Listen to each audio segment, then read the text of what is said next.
Good afternoon. Thank you for joining us. I'm joined today with the Department of Health Secretary Kim Malzum-Risden as well. And I wanted to give a quick update on work that we have been doing. I had calls this morning with several different governors getting information and facts from them on what they're seeing on the ground in their states. And a lot of those governors are in states that adjoin South Dakota to see some trends and see if they had resources as well. And then also held a call this morning with some mayors in South Dakota. This afternoon I'll be meeting and calling with other mayors to do that, and that's part of the outreach that we need to be continuing to do across the state of South Dakota on planning for this virus, how it'll impact our state, and what we can do to continue to prepare our communities for that. Again, on covid.sd.gov, on that website, we have a toolkit for local leaders. So any mayor, county commissioner, city council member, anyone out there that is making decisions, wondering if there is a checklist of items that they should be doing or looking at, that is right on that website for them that you can refer to. And if any of the general public wants to look at what your leaders are looking at, that's a good location for you to go to get some more information. A quick update on the Smithfield situation in Sioux Falls at 9 a.m. this morning. The CDC team went through the plant. They have done their work there, and we will have a report in the coming days, and we'll share that with you when we get it. We're continuing to have conversations with Ken, the CEO of Smithfield, and federal officials. I had a conversation this morning and a text exchange with the Secretary of Agriculture, Sonny Perdue, as well, about resources we'll need to get that plant up and online as soon as possible. We're working closely with the plant to make sure it's an environment that's safe for the employees, and then also that we're doing it in a time frame that will help our egg producers who are looking to market their hogs through that facility. So we'll continue to keep you updated on that progress as it comes along. We do have a hotspot in Sioux Falls. I think everybody's well aware of that, and people are talking about that. I also want to give you a little bit of perspective on this situation. I know that the national news is talking about the fact that this is a hotspot in the nation. That's fine, however they want to classify it. We'll take it. I want you also to realize, though, that we are aggressively testing this population, and we're being very transparent with the public about it. So while we are testing more than many other states, we're testing people to go out there and be proactive to help them isolate and to contain the situation. We're letting the public know exactly what we're doing. There are several states that are not testing people like we are. We are testing a higher percentage of our population. We're releasing that to the public, and other states are not doing that. And so make sure that we're using the same data points and facts when we're reporting what this situation is. It is a serious situation. We're taking it that way, and that's why we're aggressively going after that and seeing more positives as a result. The fact that we're finding those positive cases is not a bad thing. It's a good thing. It means that we're getting these folks home, we're getting them isolated, and we're keeping them healthy. The important number here that we need to be focusing on as a state and as a country is hospitalizations. Remember, our entire plan for South Dakota and how we'll get through this virus spread is based on hospital beds, ICU beds, and vents. Statewide, we have a total of 36 people in the hospital today. Now remember, we're planning for 5,000. Today we have 36. We're in a good spot. We do have a situation we're dealing with, but let's keep our perspective as we continue to report on the situation that we have. And I want to remind everybody that the efforts that you have undertaken have cut our peak in half again. So I'm proud of the fact that you're staying home, that you're only going out for essential trips, that you're practicing social distancing, that you're practicing good hygiene. It's making all the difference in the world. And the numbers that we've given you is within the capacity of our healthcare systems to handle what's coming, and we are still planning for 5,000 beds for COVID-19 patients, 1,300 vents, even though our projections and our modeling shows us that capacity will not be necessary. We're still going to over-prepare. We need to make sure that we're doing things like downloading the Care19 app. That'll be very helpful for us to build some efficiencies into our contact tracing. So everyone out there in South Dakota, if you would please download that app and record the history of where you've been, it'll help us make sure we're isolating these positive cases much sooner. I wanted to touch on unemployment numbers real quick. we do have historical levels of unemployment still happening every single week. This week we had over 6,000 claims. 6,152 claims were filed. Add that to last week's claims of 8,100 weekly claims. We're setting some unfortunate records here. Remember, our average before was about 150 claims a week. To see thousands in a week now is alarming, and I want to warn you that next week will be even worse. Next week is when the pandemic unemployment application becomes available. This means that everyone who's self-employed, independent contractors, gig workers, all of those who were laid off or lost their jobs or vocations due to COVID, they will be eligible to start filling out these applications, and that will escalate our numbers even more. We're doing all that we can to build in flexibility for employers and for employees and for businesses, but we still continue to see a lot of workload there, and I want to thank everybody in the Department of Labor for their hard work getting those applications in and submitted and getting the payments out to those folks that are affected as soon as possible. Those folks, I'm so impressed with how quickly they're turning around these unemployment claims and getting them filed. It's making a big difference for the people here in South Dakota, and our turnaround numbers are better than most of the states in the nation. Yesterday, I signed an executive order removing barriers for licensure, for healthcare professionals, for facilitating telehealth, relaxing other regulations when it comes to our response to COVID-19. Some of those examples are orientations that might be required for new employees, things that will streamline our ability to deliver telehealth care to individuals, and then also that will help us streamline some ambulance supply lines and equipment. Again, all those details of those executive orders are located on covid.sd.gov. I'd appreciate it if you'd have the opportunity to go there and take a look. And I know a lot of the questions that we get at the state level are on that website. So if you do have questions that you're wondering about, we're adding more information there every single day, and I'd appreciate it if you'd go there and take a look and see if it's there, and if you can't find it, boy, give us a call. Let's open it up to some questions that you may have. Governor and Mayor Sturgis announced that they are planning for the rally to move ahead. I'm just looking for some reaction from you and the Secretary. Is this of a concern, and how does that implement planning on the state response? They have a big presence there every year. They do. I think it's okay for them to start planning. That's proactive. They'll have to be flexible, and we'll continue to evaluate in the coming days the status of the rally. From a public health standpoint, any concerns from the Secretary? No, I don't think so. We're looking at the projections. We do know Sioux Falls is peaking earlier than we thought even 2 weeks ago.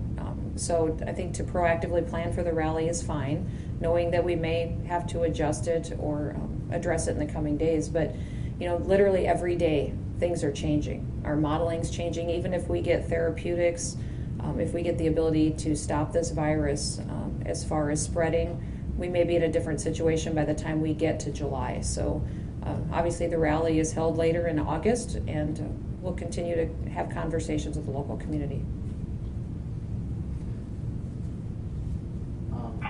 Let's take a question in the room, and then we'll take the question that's coming on the phone. Do you know when the special legislative session is going to be, and can you give some ballpark estimate of how much of a budget deficit you're going to be facing? I can't give you a ballpark yet because my hard numbers for sales tax will be available the first week of May. We're looking at different projections and reports that we have coming in now, and it doesn't look good. We're seeing revenue reductions in video lottery, things like that are very significant, somewhere between 20 to 30% down. But other industries have been completely hollowed out that we haven't even begun to evaluate what that is because those reports haven't been filed yet. So the first week of May is when we'll have a pretty clear picture of where we're at, and a special session probably wouldn't happen until June sometime. The date has not been locked down at all. There was a question on the phone.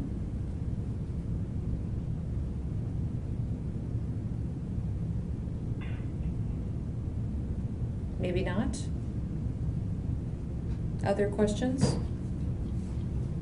Bob? Governor, in terms of what you're expecting for the next week on unemployment, are you expecting hundreds, thousands? Can you give us a range of What you might I think our high point was last week with over 8,000. We're expecting many, many more than that. The fact that this is the first time that those that are self-employed, that are contract workers, gig employees, those folks have the chance to actually file. They're not the typical individuals that would sign up and file for unemployment. The fact that this will be their first opportunity, we're expecting a big surge.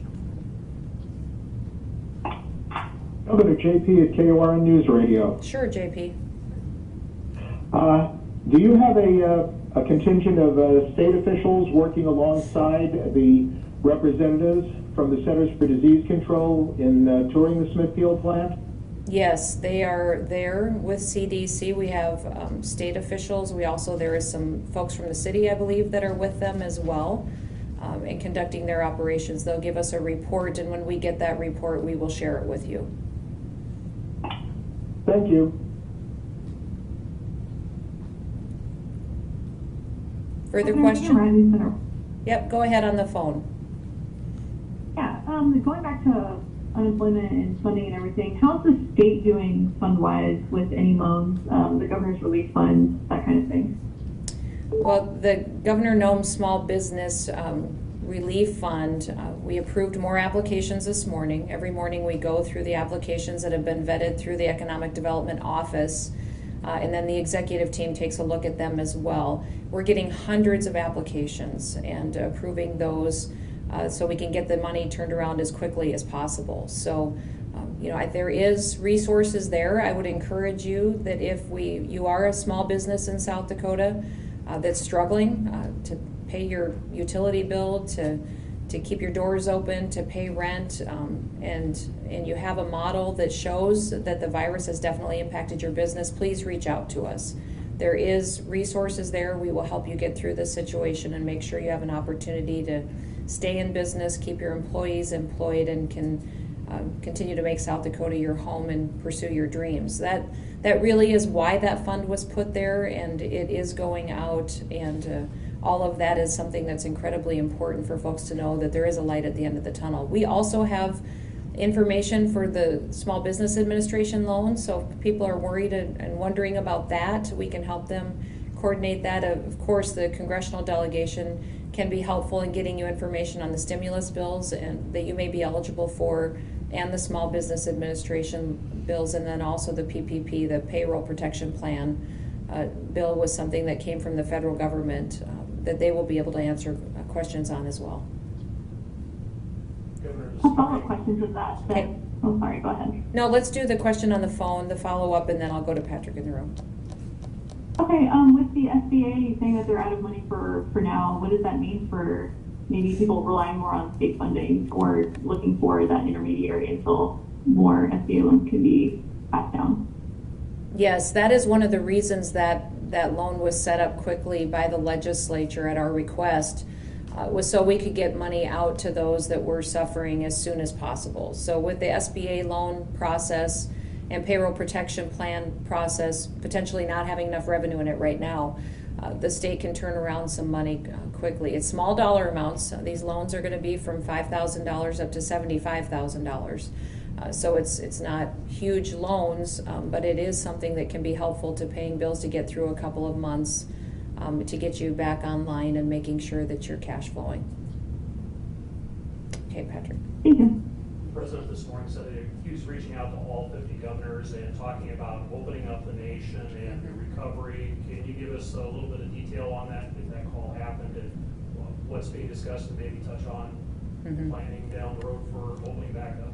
Yeah, the president does have a call later this afternoon with all the governors. I will be on that call. I think the agenda is to discuss what we can do to get the country open back up and get the economy rolling again. There's a lot of different opinions wherever you go across the country, and the president certainly has some insight into how that would happen and how he envisions it. I know here in South Dakota, I think we're in a better spot than a lot of states as far as our economy recovering.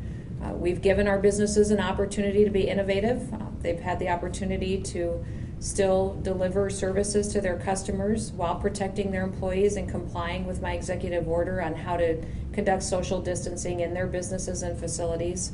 And then also we just have a really business-friendly environment. I think That's one of the things I'm continuing to hold up as an example, that because of our low regulatory burden that we put on businesses, our low tax burden, we are a place where businesses can rebound quicker than in these kind of situations. So I don't see us changing our behaviors in South Dakota for several weeks yet. I've had people asking me if I'm going to relax our mitigation measures, and I'm not planning to do that for several weeks yet. The fact that we don't peak until the middle of June still by our projections means that we need to maintain what we're doing for a while, and I'm going to ask the people of South Dakota to continue to take that seriously. We need to keep groups under the size of 10 in the state. We need to still conduct social distancing and stay home and only leave your home for essential trips. That's going to be something I'm going to continue to remind the people of South Dakota to do, because that is how we slow this down so that we can take care of everybody. Del. I don't know if you've talked to the governor of Michigan at all, but she's had these protests out in front of the State House there of people who are upset about her issuing shelter-in-place order. Mm-hmm. Can you just talk a little bit about the pressure that you feel from certain groups who want you to issue a shelter-in-place order, balancing that against those who obviously don't want you to? I mean, how do you deal with that? Well, I certainly don't. I have not spoken to her. I do know her and have been in meetings with her in the past when we've had governor's meetings, but have not spoken to her about her situation in Michigan. I would just say that in South Dakota, what we're doing is working. I've made decisions for the state and how we're going to handle this virus in South Dakota, and that I know local mayors are making decisions for their communities. And that is something that they have tools and ordinances and things that they can utilize as well. Governor, this is Stephen Gross from AP. Yes, Stephen. With the projection being cut in half, I wonder if you could unpack a little bit of what went into that, what changed, and if the availability of hydroxy factored into that. This is Kim Malsom-Reisen with the Department of Health. One of the main drivers in changing the projections, as we talked about yesterday, was what we're seeing for rates of hospitalization. And so, again, the projections that we're doing is to make sure that our healthcare system can take care of people when they need that care. And so the purpose is really to look at the hospitalization needs of our population, and we're seeing that rate be less than what we originally projected. And so that's really good news. The study with the hydroxychloroquine is not part of those projections. We think it will help and be potentially game-changing for some folks that do get sick.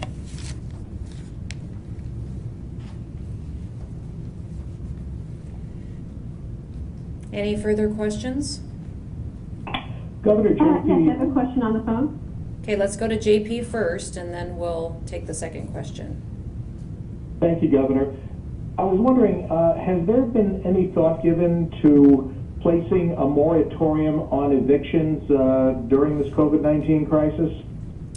We are working with folks that have housing developments and business owners to help them get through difficult situations so they can work with the folks that are in their facilities. But I will not be taking any action to stop those types of evictions in the state of South Dakota. Instead, we've been focused on giving support to those that are providing housing to individuals in the state. Thank you. Okay, the second And, question. thank you. This is Carol with NBC. You spoke about aggressive testing, and on the call this morning with the health officials, they said they were not currently testing asymptomatic workers involved at Smithfield, and I was wondering if there's a plan to begin to test asymptomatic workers. This is Kim Malsom-Reisen with the Health Department, and it is correct that we are not advocating that asymptomatic people get tested. That is a very uniform guidance that you would see, in many, many other locations. The aggressive testing that we are doing, however, in the Minnehaha County area includes folks with mild symptoms to ensure that we are able to identify all possible positive cases and that we're able to effectively help them quarantine so that we can minimize exposures to other people.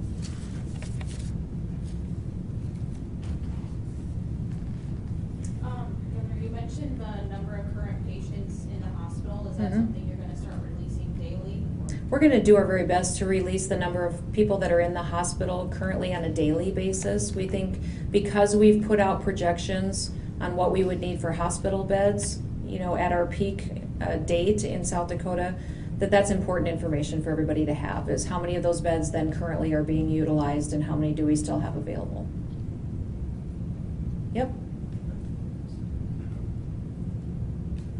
Ma'am, how likely are you to recommend South Dakota for joining other clinical trials? I asked the secretary and Dr. Clayton this morning, you know, concerning the TPA thing that like Harvard Medicine is doing in a couple other places, and now that you've got an unprecedented action occurring with all three providers working together, that, you know, how cool is that? And then how likely are you to recommend other things that could help? I mean, I realize it's, you know, in all end you just throw everything at the kitchen sink at it, but how much of the kitchen sink are you going to go to? So the question was, are we considering any other clinical trials in the state of South Dakota? And I do know that Sanford Health is conducting several others, and this is what Sanford Research does. And so they do have several others ongoing. This one is that we've announced and will be starting here in the next couple of days. Using hydroxy will be the only main focus that will focus on incorporating the state with the three major health systems. We don't anticipate adding a different trial to that element, but I do know that Sanford Health has several other clinical trials that are ongoing. Governor, jumping back to the relief fund. Yes. What criteria are you using, and roughly how many applications have you approved, how many have you received, and what is the current balance, if you will? I wish I had Steve Westra here, Commissioner of Economic Development, because he's been focusing on this with the majority of his time. We are using some of the SBA guidelines, and that was laid out in the legislation that was passed on veto day to set up this program. We're also using some different elements, looking at their background. You know, we want to be making sure that this is a viable business and that it is something that was successful. They have to show that they were impacted by the virus. So the date of when they saw a downturn in revenue is important. That they show that this virus came in, pulled the rug out from underneath them, and that they can rebound when we come through this situation. So those qualifiers are all in place, and they are working through some parameters that are set within the economic development. This is what that department does. They do several other loan economic development programs and vet it, and then my executive team takes a look at it as well.